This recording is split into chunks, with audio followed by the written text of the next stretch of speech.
Bem, vamos então retomar os nossos trabalhos e temos aqui a satisfação de contar com a primeira exposição do professor Pedro Muniz Lopes, professor aqui da casa que é nossa anfitriã. Então, sem mais delongas, por favor, professor. Muito obrigado, professor. Bom, é com grande satisfação que eu estou aqui. Agradeço aos organizadores, professor Carlos Blanco Moraes, professor Fernando Mendes Almeida. Aquilo que me foi solicitado falar era sobre a matéria relacionada com a lei de regulamento.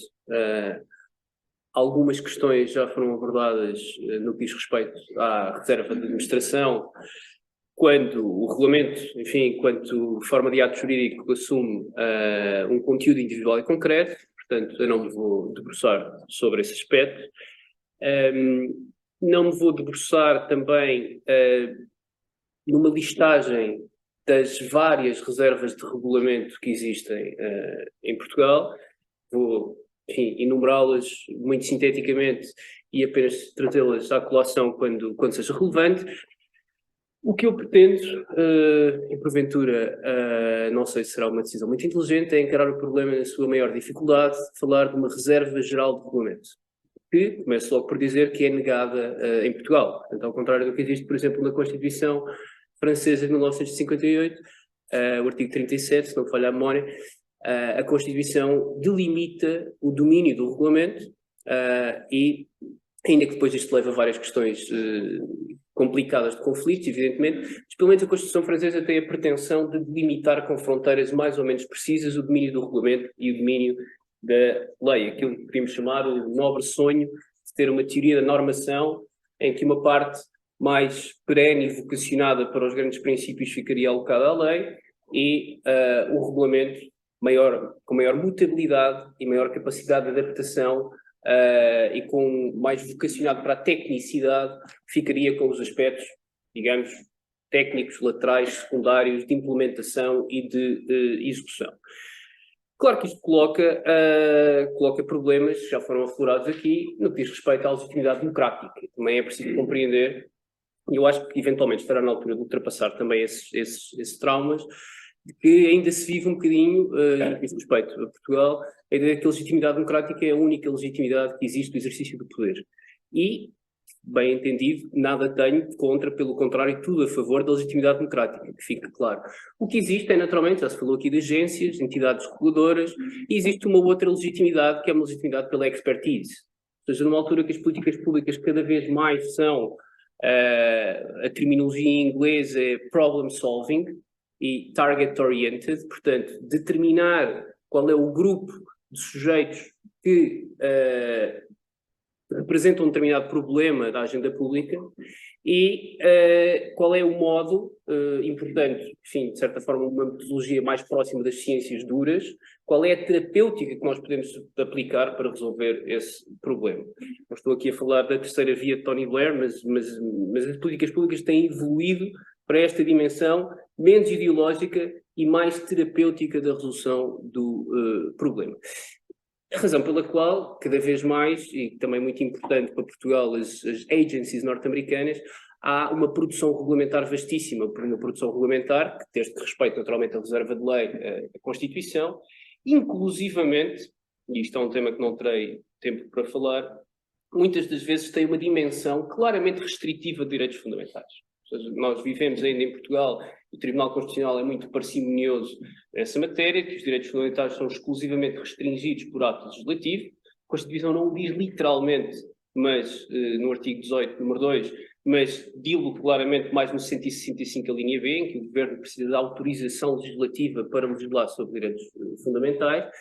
Mas a verdade é que temos assistido, e não só em situações de exceção, agora por causa da pandemia, que a questão se colocou muito, houve resoluções do Conselho de Ministros, regulamentos que tinham efeitos claramente restritivos de direitos fundamentais, mas não só em situações de exceção, em situações de normalidade constitucional, as agências reguladoras emitem regulamentos que têm inevitavelmente dimensões restritivas de direitos. Podemos chamar-lhe conformadoras, podemos chamar-lhe limitadoras, podemos fazer a camuflagem semântica, mas claramente elas têm uma dimensão restritiva porque amputam, por razões de interesse público, com fundamentos constitucionais, âmbitos de direitos fundamentais. Desde que o façam proporcionalmente, desde que seja constitucionalmente justificado, desde que a questão não seja politicamente sensível de tal forma que tenha necessariamente de ser levada ao Parlamento. Se tivermos uma dimensão demasiado protetora de que só a lei, aliás eu chamaria mais protetora, chamaria quimérica, de que só a lei pode ter uma dimensão restritiva de direitos fundamentais, então corremos o risco de ser mais prejudiciais para os direitos fundamentais, que é um bocadinho o paradoxo da tolerância, sermos mais prejudiciais para os direitos fundamentais porque não permitimos a proteção dinâmica dos direitos fundamentais.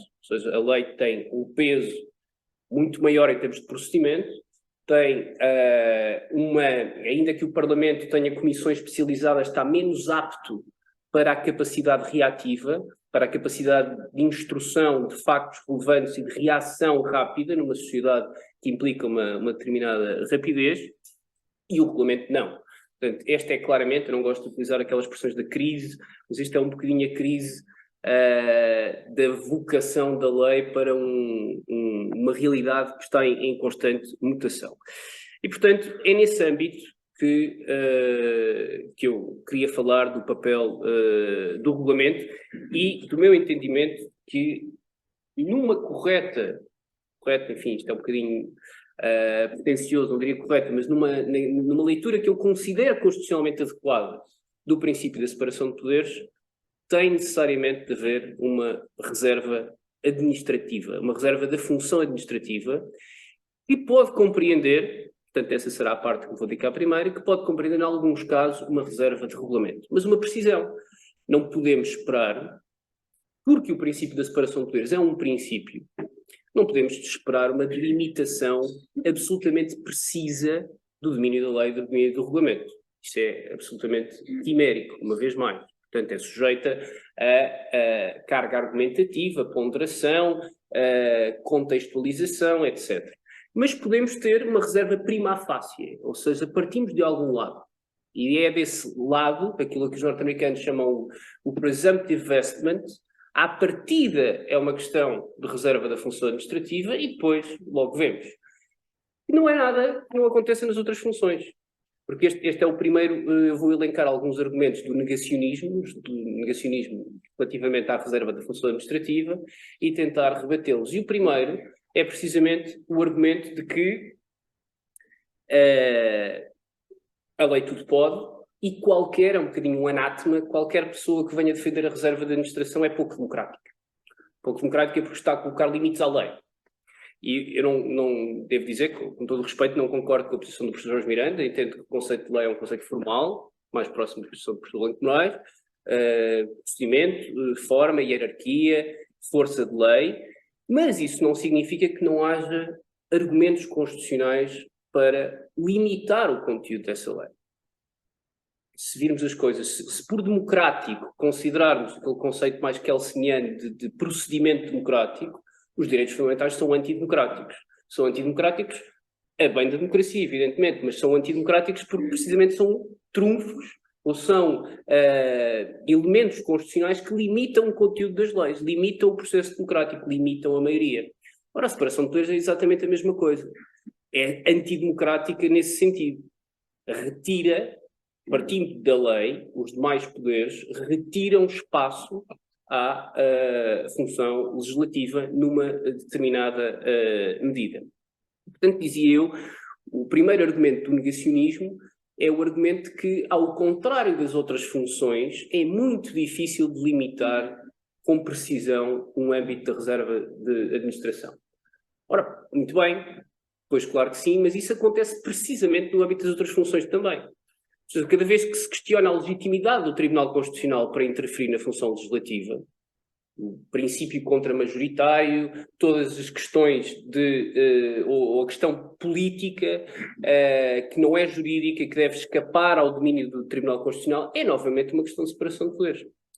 E a questão coloca-se também no reverso, quando os tribunais controlam a administração, no âmbito da discricionariedade, temos mais ativismo no controle da discricionariedade, por exemplo, a legislação e a Constituição brasileira fala do princípio da moralidade administrativa, que nós não temos, é mais enfim, generoso no controle da administração, Portugal agora tem o princípio da boa administração, que eu creio que pode ser mais prejudicial do que benéfico, precisamente porque pode levar a estes ativismos de prejuízo da separação de poderes, mas isto para dizer que o problema que existe para uma função existe para outra função.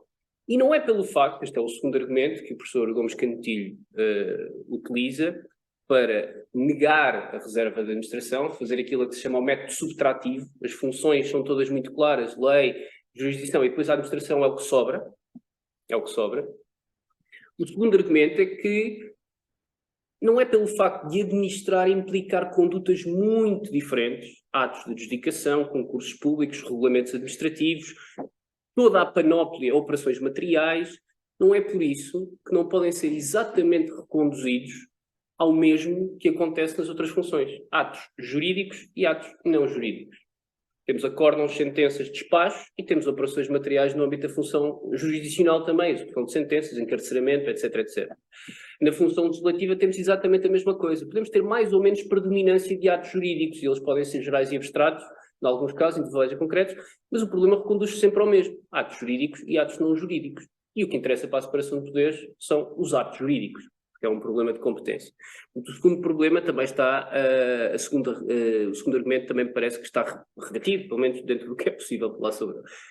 O terceiro argumento é um argumento segundo o qual admitir a limitação da lei pela administração, consagrar-lhe uma reserva, implicaria uma inversão do ordenamento jurídico, uma inversão da hierarquia.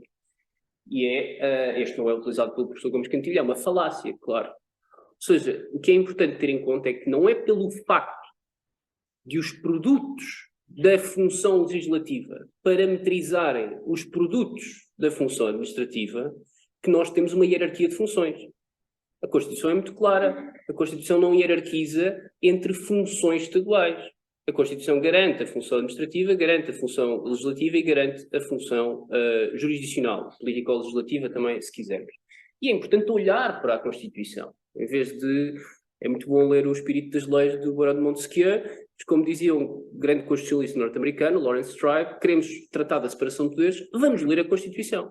É naquela Constituição, é por isso é que é difícil falar de separação de poderes em Portugal e no Brasil, porque é diferente, são diferentes. Temos traves mestras comuns, mas não basta o artigo da Constituição. Temos de ver de que maneira é que o princípio da separação de poderes se concretiza particularmente em cada uma das alocações de poder. Ora bem, e portanto, qualquer garantia da reserva da administração que possa existir é uma garantia estabelecida ao nível constitucional, e se é estabelecida ao nível constitucional não há qualquer inversão do ordenamento jurídico. Enfim, e o quarto argumento também está um bocadinho relacionado com um que eu já falei, que é o professor Cantilho fala de um apriorismo inconcebível. Nós conseguimos a priori antecipar os conteúdos da função legislativa, conseguimos a priori antecipar os conteúdos da função jurisdicional, mas não conseguimos a priori antecipar os conteúdos da função administrativa. E também me parece que é um argumento que pode claramente ser rebatido. Por exemplo, há uns anos valentes ninguém pensava em sentenças manipulativas. Também, certamente, a lei-medida não era um ato normativo, um ato jurídico tão comum, e, portanto, nada disso também é antecipável. Portanto, tudo isto é reconduzível a uma questão de grau. Enfim, e com este quarto argumento vem só um argumento final, é que seria muito estranho que um princípio como a separação de poderes, que na realidade não é um princípio, são três princípios, na sua dimensão de reserva, alocação exclusiva de cada ato e de cada procedimento a cada conjunto de órgãos, fosse amputado. Ou seja, temos para a legislação, temos para a jurisdição e não temos para a administração. Não quer dizer que o caso seja fácil, mas a minha proposta é que partamos desse ponto de partida. Há uma reserva prima facie da administração. A Constituição portuguesa é clara no que diz respeito a reservas funcionais administrativas em determinados casos particulares. Por exemplo, a questão coloca-se em termos diferentes no Brasil. No Brasil, talvez exista legislação urbanística do Estado, não é por regulamento, é por lei. Em Portugal, por exemplo, os planos urbanísticos são regulamentos das autarquias locais. E a lei não pode interferir no planeamento urbanístico não é pelo facto de serem regulamentos, mas é porque é domínio da autonomia local. É domínio da autonomia local, é domínio do município. E, portanto, esta reserva é mais fácil de explicar porque não é uma reserva de forma, é uma reserva de âmbito, é uma reserva da pessoa coletiva que está em causa, que é o município.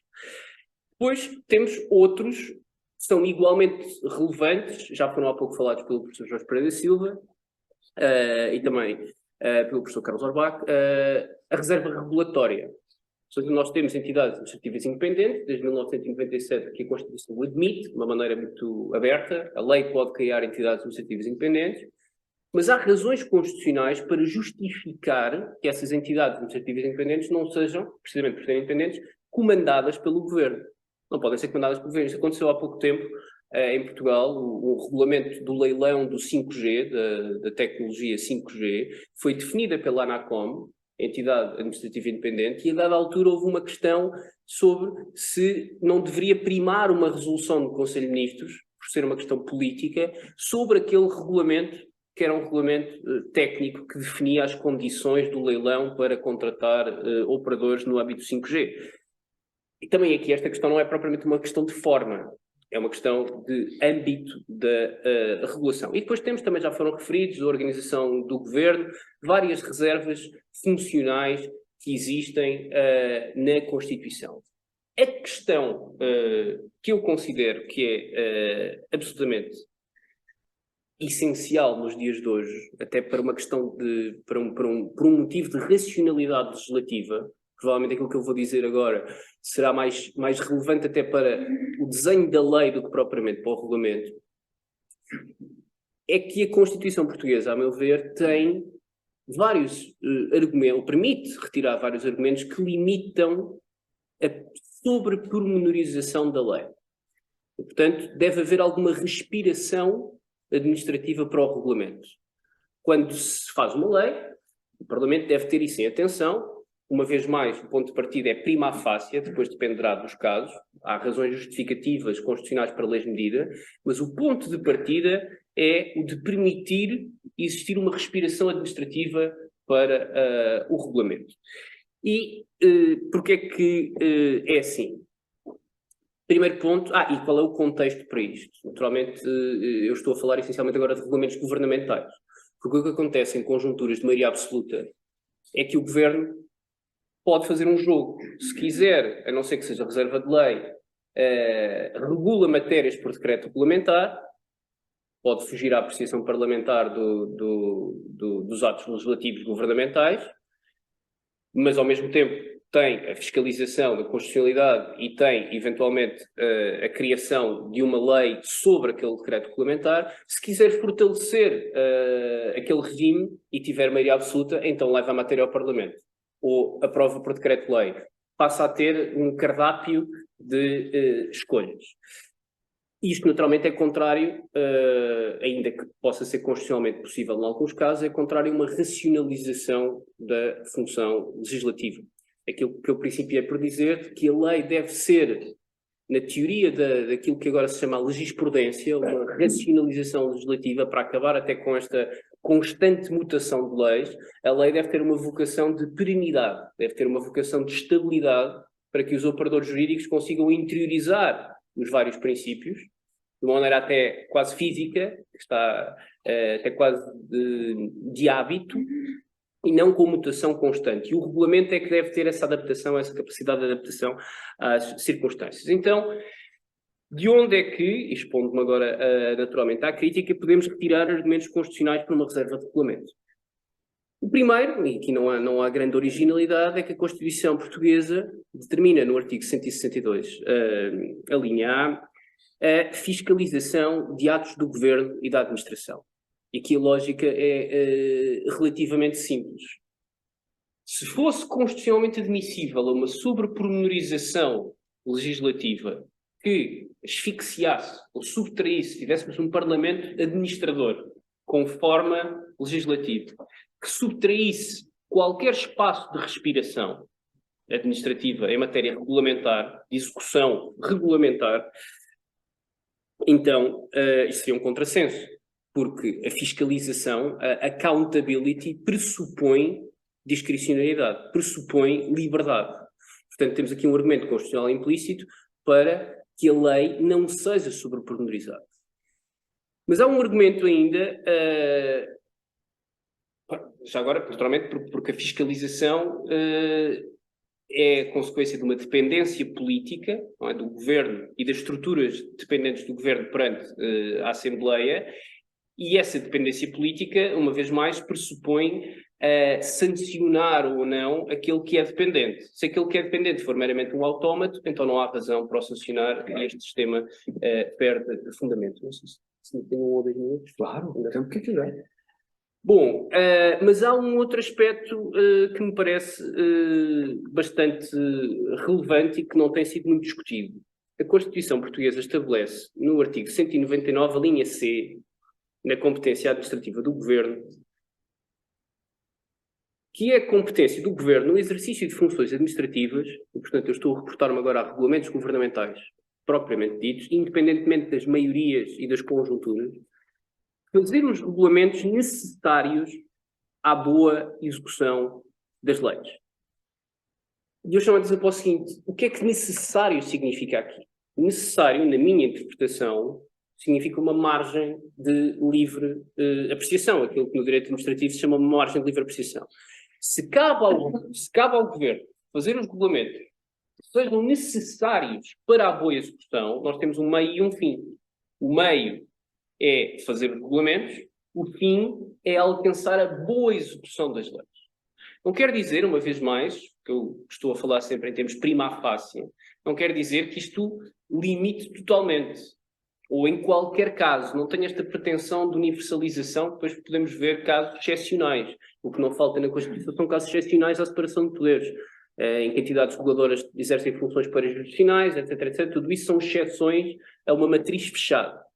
Mas se repararmos, há uma competência constitucional exclusiva, porque nada permite dizer que é uma competência partilhada, do Governo para fazer regulamentos necessários à boa execução das leis. Ou seja, o regulamento tem de fazer um juízo sobre o que é que será a boa execução das leis, diremos de uma maneira muito pouco técnica, se as leis estão maduras para a sua aplicação, não podem interferir no programa legislativo por razões de hierarquia normativa, evidentemente, mas há um espaço de difícil conceptualização, mas há um espaço em que o Governo é titular exclusivo da chamada calibragem, ou daquilo que eu chamaria a calibragem administrativa das leis.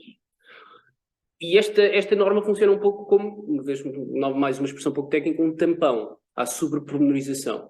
Porque se a Constituição atribui uma competência exclusiva ao Governo para apreciar se é ou não é necessário, porque é o que está aqui implícito, fazer regulamentos necessários à boa execução das leis, o Governo tem competência para avaliar se é ou não é necessário fazer regulamentos para dar boa execução àquela lei. Execução é uma palavra ambígua, mas o que se retira daqui é definir normas secundárias laterais que definam procedimentos, não que afetem o programa normativo fundamental da lei, que não pode, 112, número 5 da Constituição, mas que calibrem, que façam um calibramento secundário.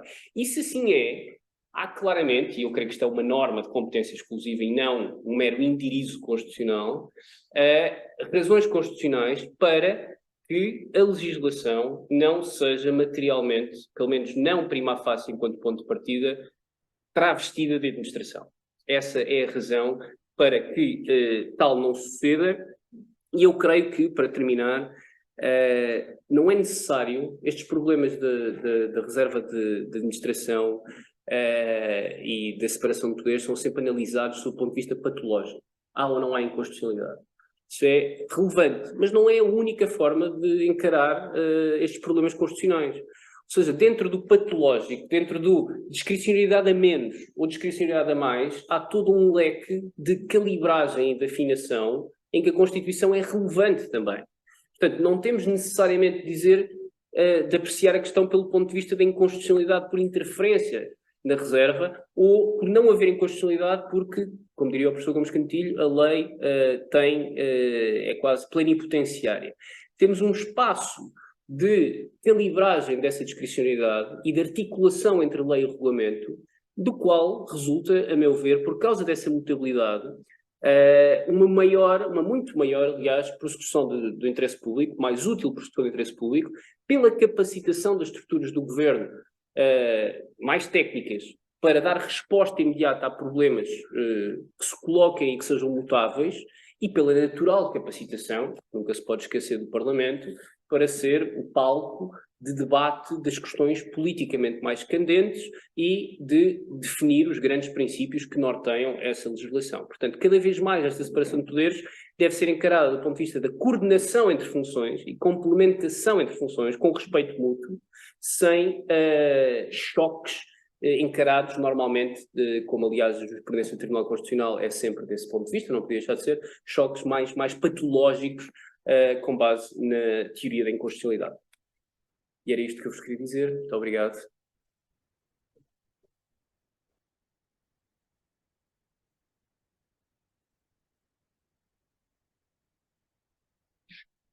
Bem, perfeito, professor Pedro. Muito obrigado por essa intervenção. Eu agradeço aqui em nome dos nossos alunos. E a dinâmica nossa tem sido sempre a partir de uma intervenção de um colega aqui da nossa instituição anfitriã, nós outros brasileiros fazemos uma complementação que permite justamente essa visão comparativa. É o que eu vou fazer aqui também, mas aproveitando a oportunidade para também tentar dialogar um pouco com outros painéis. Nosso curso justamente tem uma temática que vai encadeando temas, encadeando assuntos, e que permite, há sobreposições justamente para permitir esse diálogo. Então, menos do que uma exposição isolada, sistemática, eu pretendo fazer desvios para voltar a comentários da aula do professor Pedro e de outras partes dos nossos debates, sempre atento aqui ao limite do meu tempo, portanto, de modo bastante objetivo. Em primeiro lugar, eu dou um passo atrás sobre o assunto específico dessa mesa, apenas para trazer algum ponto de vista que, em linhas gerais, é concordante com tudo que já foi dito, mas justamente desse diálogo entre nós surgem pequenos vieses que podem conjuntamente servir para uma apreciação mais crítica da parte de vocês, né? Esse que é o objetivo central aqui. Então, antes de falar de lei e regulamento, eu dou uma opinião de uma leitura sobre a Constituição brasileira, convergente com o que já foi dito, para dizer que parece que a Constituição brasileira, não com muita precisão, mas com mais intensidade, investiu em caracterizar lei, mas não investiu seus esforços em caracterizar regulamento. Nós partimos da premissa geral da matriz constitucionalista que nos filiamos e adotamos o princípio de legalidade como uma espécie de tradução jurídica do sentido político do Estado de Direito. A opção fundamental da Constituição brasileira é caracterizar o Brasil como Estado de Direito, e tudo gira em torno de um princípio da legalidade num sentido amplo. Normalmente, pensamos em legalidade, num primeiro momento, olhando para o artigo 5º, inciso 2º, e reproduz, com outras palavras, a célebre fórmula da Declaração de 1789 para dizer que ninguém é obrigado a fazer ou deixar de fazer alguma coisa, senão em virtude de lei. É a lei que é a medida da liberdade. A liberdade para fazer aquilo que está conforme a lei. O que nos levanta a dúvida, quer dizer, não é praticamente uma dúvida, mas poderia, por hipótese, levantar a dúvida de qual o significado de lei a palavra usada na Constituição, por comparação com o que o pensamento jurídico de tradição constitucionalista traz sobre o significado de lei. O que nos leva, pelo menos, a uma discussão entre lei em sentido formal, lei em sentido material.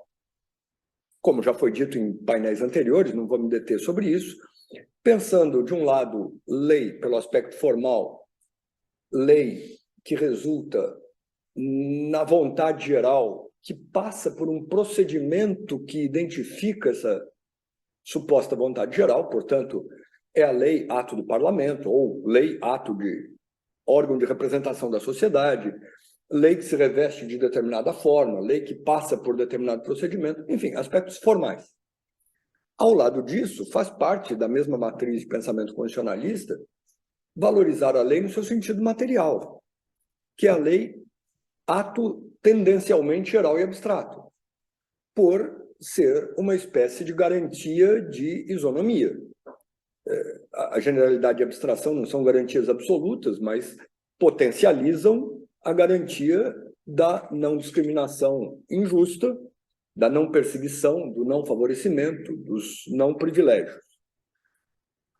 Quando a Constituição brasileira diz ninguém é obrigado a fazer ou deixar de fazer senão em virtude de lei, não está explicitando lei em sentido formal, lei em sentido material. Mas, para rapidamente passar sobre esse assunto e chegar no ponto que interessa para o painel, eu diria que não há muita hesitação em se perceber que é lei em sentido formal. É a lei que corresponde ao sentido constitucional daquilo que é o fruto do processo legislativo, com as ressalvas já feitas do ponto de vista técnico sobre o rol de itens que constam do processo legislativo, se as emendas constitucionais deviam estar lá, se decretos legislativos e resoluções deviam estar lá, mas simplifiquemos por hora a questão fazendo essa associação. E onde está a garantia da lei em sentido material na Constituição brasileira? No próprio artigo 5º, no caput. Todos são iguais perante a lei. Dito de outro modo, é um comando constitucional que a lei não discrimine as pessoas, senão nos termos em que a própria Constituição admite discriminações. Digamos, tudo que dá ensejo às ações afirmativas, tratamentos diferenciados que a própria Constituição faz.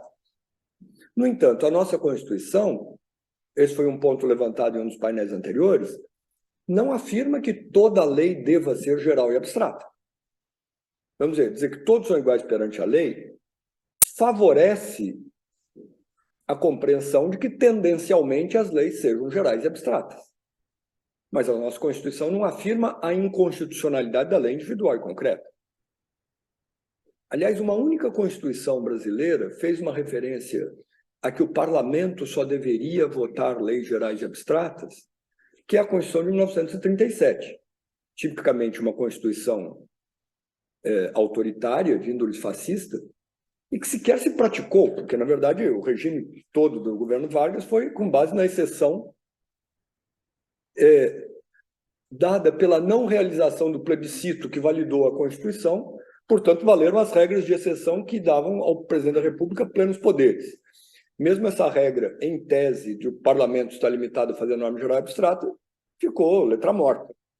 Mas vejam que o sentido aí não era dizer que toda lei deve ser geral e abstrata, era restringir o papel do parlamento, dizendo que o parlamento não tem margem para, a título de exercício de função legislativa, ir além do geral e abstrato, ou seja, interferir concretamente nas decisões que colidiriam com a típica atribuição do executivo. Insisto, isso é por hipótese, porque a Constituição nem vigorou nesses termos, vigorou só pelas regras de exceção. Fora esse caso, não se faz esse tipo de referência. E a nossa Constituição, nosso sistema constitucional, convive com leis individuais e concretas.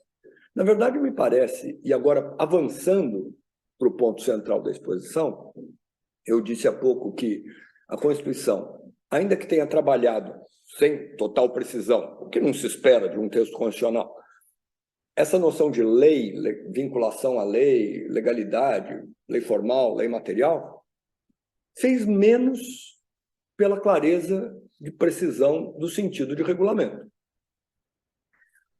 Quando se diz, de qualquer modo, ninguém é obrigado a fazer ou deixar de fazer senão em virtude de lei, supõe-se que é lei formal e não lei material, no sentido de que não está incluído nessa norma, ninguém está obrigado a fazer ou deixar de fazer, senão em virtude de norma geral e abstrata, o que incluiria o regulamento como critério do entre aspas, princípio da legalidade. Entendamos que regulamento, enquanto norma geral e abstrata, não está abrangido nesse mandamento máximo do princípio da legalidade. O que não nos exime de ter problemas concretos são os problemas objetivos de qual o limite entre criar a obrigação que está a cargo da lei, norma geral e abstrata, versus o regulamento enquanto norma geral e abstrata. Porque falamos agora há pouco no intervalo, é algo corriqueiro no direito brasileiro que a lei enuncie de modo geral e abstrato vedação a poluir, vedação a uso de substâncias psicotrópicas. Mas é algo de natureza regulamentar que vai dizer o tanto de partículas por milhão de determinada substância química liberada nas águas que caracteriza a poluição. Ou a lista de substâncias psicotrópicas que caracterizam drogas ilícitas. Quer dizer, ainda que a lei dê um conceito aberto que aparentemente cria a obrigação, é o regulamento que, de rigor, vai separar uma situação lícita de uma situação ilícita. O número que define a poluição, o caráter de poluição das emissões de uma indústria, pode ser uma unidade acima, uma unidade abaixo, o que torna lícito o ilícito ou ilícito o lícito. Né? Vamos dizer que por mera decisão regulamentar. Então, trabalhemos, e essa é a natureza inevitável da realidade que nós temos, com essa margem de indefinição do que é efetivamente criar obrigação. Mas, terminado esse primeiro esboço do papel da lei, do regulamento, no contexto geral da legalidade brasileira, queria olhar mais concentradamente sobre o tratamento do regulamento. E a ideia de regulamento aparece no direito brasileiro, como, aliás, já foi dito em manifestações anteriores, especialmente dentre as competências do presidente da República, artigo 84, inciso 4º, e nesse caso, professor Pedro, sem a palavra necessário. Né? O texto, para que eu não me perca pelas palavras, mas nesse caso querendo ser preciso, até por comparação com a sua análise, é o seguinte: expedir decretos e regulamentos para sua fiel execução. Esse para sua remete à primeira parte do texto, que são as leis. Sancionar, promulgar, fazer publicar as leis, bem como expedir decretos e regulamentos para sua fiel execução. Então, vamos até admitir que essa questão da necessidade nem suscite debates acadêmicos entre nós, ainda que ela apareça em outras circunstâncias, quando, por vezes, uma lei pede um regulamento. Mas, por tantas outras vezes, a lei não pede um regulamento. Não diz, em algum dos seus artigos, o Poder Executivo expedirá regulamento no prazo de X dias. Ainda assim, cabe o regulamento. O que implica implicitamente um juízo de ser necessário para a fiel execução das leis. Mas, antes de avançar, uma questão do uso das palavras. Esse texto, que é bem assimilado, bem praticado, sem maiores dificuldades no dia a dia no Brasil, se nós pararmos para pensar, tem uma imprecisão criticável do ponto de vista do uso das palavras, que é a ideia de o presidente expedir decretos e regulamentos para a fiel execução das leis. Como se houvessem espécies distintas, mas postas num certo paralelismo, os decretos e os regulamentos. De rigor, é da tradição constitucional brasileira, e assim que se interpreta esse dispositivo, decreto é designação de uma forma normativa privativa de chefe do Poder Executivo. Regulamento é designação de norma administrativa geral e abstrata. há decretos que são regulamentares, ou seja, há decretos que veiculam regulamentos. Há decretos que não veiculam regulamentos. E, por outro lado, há regulamentos que não se fazem veicular por decretos. Então, quando o presidente da República expede decretos e regulamentos para sua fiel execução, entenda-se, expede decretos regulamentares para sua fiel execução.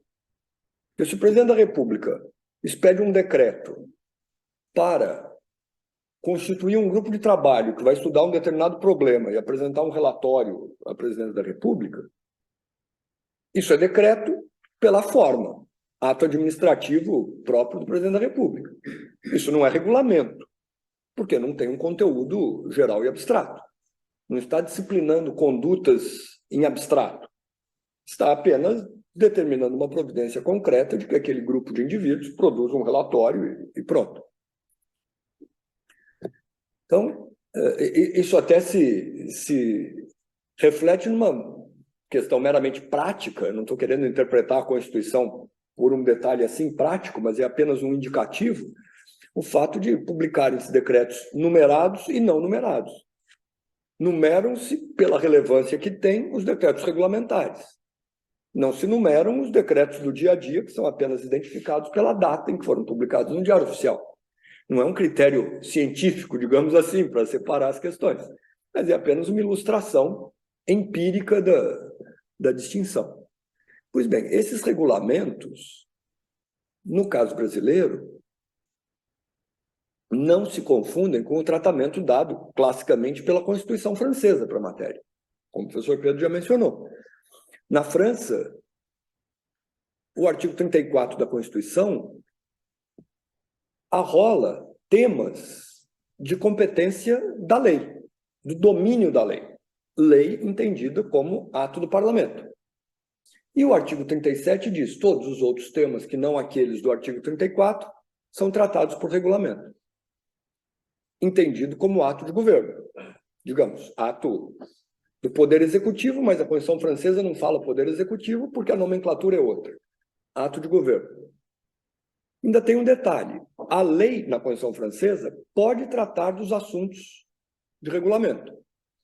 Só que, se o fizer, é recebida no ordenamento jurídico com hierarquia de regulamento. Ou seja, ela é alterável por regulamento. Já o regulamento não pode tratar do assunto da lei. Ele será inconstitucional, pura e simplesmente. Claro que o constituinte francês fez toda uma separação por critérios políticos de assuntos relevantes, que são os assuntos da lei. Os assuntos mais impactantes do ponto de vista da sociedade são assuntos da lei. Né? Os assuntos mais residualmente, os assuntos mais inerentes à gestão administrativa são os assuntos do regulamento. Mas a Constituição brasileira não tem um tratamento desse tipo. Não tem um tratamento desse tipo. Como já dito, o artigo 48 da Constituição, tematicamente, por questão de assuntos, não faz nenhuma restrição. O que a Constituição francesa faz é lidar com assuntos.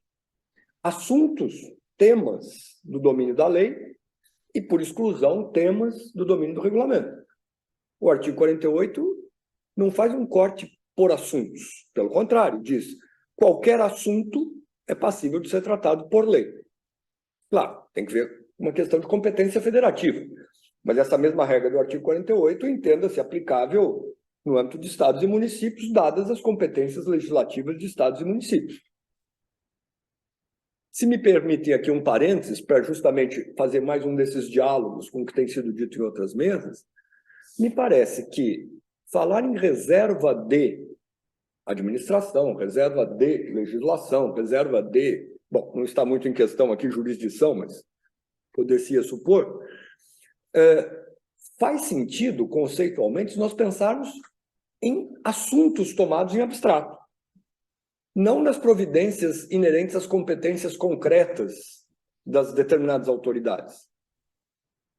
Então, faz sentido manejar um conceito dito reserva de administração ou reserva de legislação se houver uma reserva de assunto para a legislação ou para a administração. Chamar, por exemplo, como o professor Carlos bem demonstrou, o que às vezes o Supremo Tribunal faz, de reserva de administração, uma competência para atos concretos do presidente da República é um mau uso do conceito. Isso confunde o conceito de reserva de administração com o conceito mais geral de, pura e simplesmente, competências no âmbito da separação de poderes. Para que um conceito tenha utilidade, tenha significado, é preciso que ele se refira a uma situação distinta. Usar reserva de administração como sinônimo de competência do Poder Executivo é inútil. Fale-se competência do Poder Executivo. Reserva de administração faria sentido se, como na Constituição Francesa, houvesse uma reserva de assuntos. Não a competência, por exemplo, a competência do presidente da República para nomear ministro não é reserva de coisa nenhuma, é a competência do presidente da República para nomear ministro. Ah, vamos chamar de reserva? Vamos, tá bom, só que as palavras diluem o seu significado. Chamemos de reserva algo que é a reserva temática e que não existe no caso brasileiro. Outra questão seria competência técnica, discricionariedade técnica, a tecnicidade que legitima o ato da agência reguladora. Isso também não é noção de reserva de assunto. É outra questão clássica da teoria do direito administrativo, que é discricionariedade da administração, ou não, se há margem de escolha, não há. E se o caráter técnico é justificativa suficiente para isso? Com todas as críticas, como falávamos, que por trás do técnico podem se esconder todas as boas e más intenções.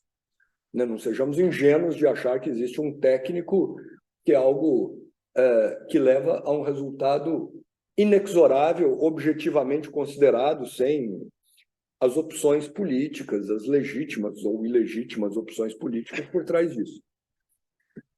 Isso também para dizer que me parece que não cabe discutir reserva de administração ou legislação como substituto do argumento da discricionariedade.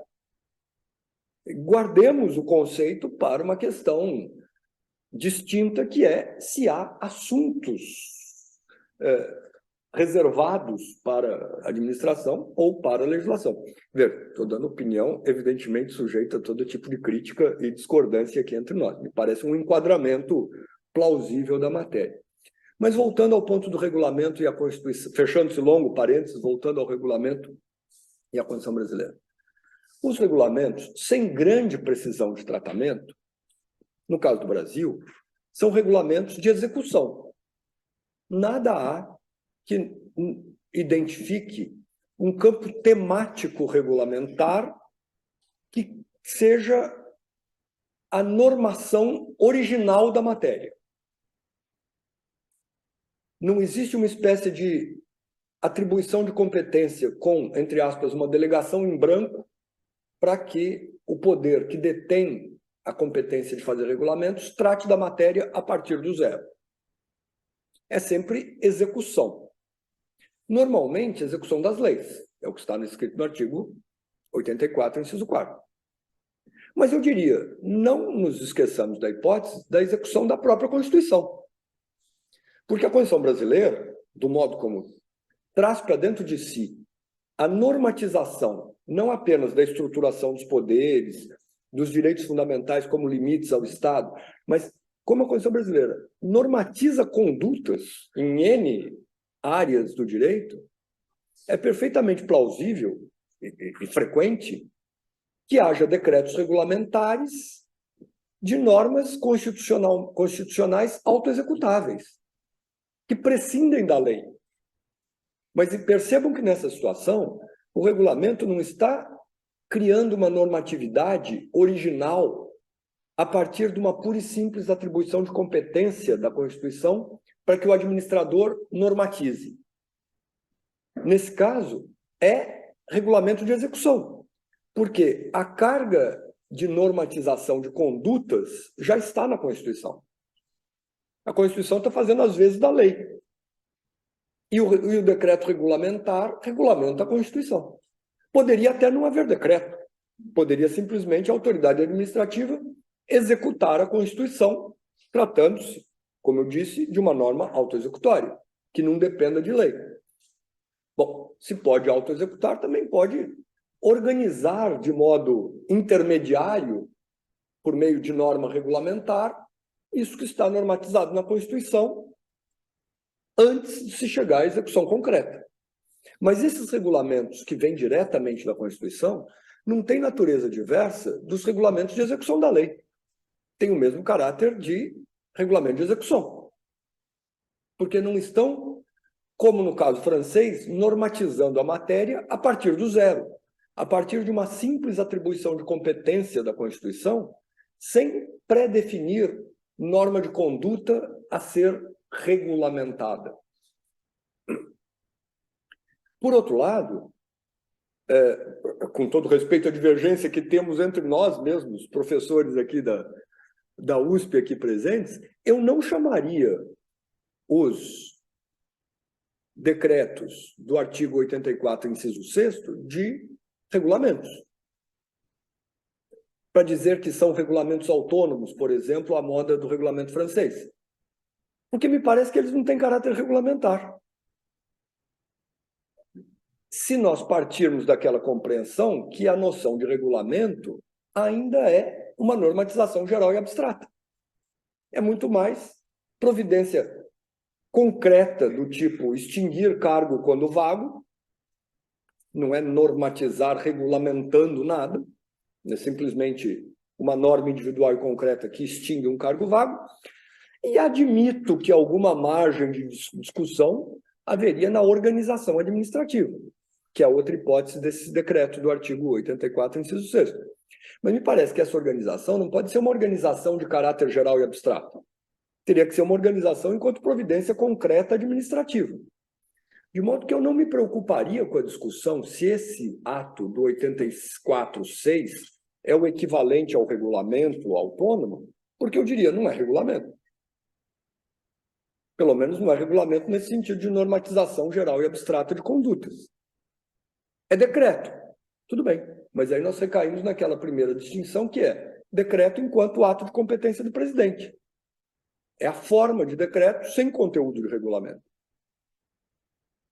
Isso nos põe de novo no campo do que é pura e simplesmente competência do presidente da República, como competência para nomear ministro, por decreto, mas sem estar a regulamentar.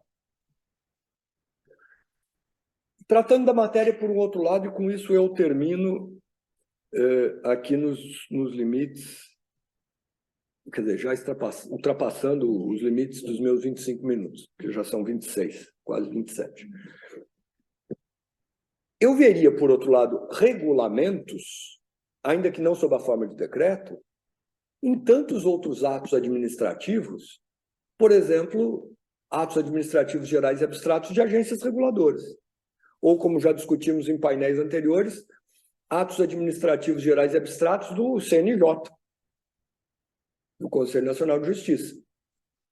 E acho que existe uma insuficiência de tratamento doutrinário, jurisprudencial, ou mesmo de normas constitucionais sobre essa matéria. Porque me parece que existe uma forte preocupação de discutir limites de lei e regulamento está criando de obrigações ou não está criando. Quando se trata do regulamento por meio de decreto do chefe do Poder Executivo, mas existe uma grande tolerância com o que se faz sem explicitamente se dizer regulamento, por meio desses atos regulamentares pseudotécnicos de agências reguladoras ou desses órgãos um pouco, digamos assim, um pouco mal compreendidos, um pouco fora dos esquemas tradicionais da organização dos poderes, como esses conselhos, mas que mereceriam um tratamento, me parece, sobre a mesma lógica de interface da lei com o regulamento. Bom, essas eram as considerações que eu queria trazer para a crítica do auditório, sabendo que são insuficientes, por certo, mas que espero possam suscitar algum grau de debate, esse é o objetivo principal aqui, de modo que passamos, desde logo, à fase dos debates. A palavra está com vocês.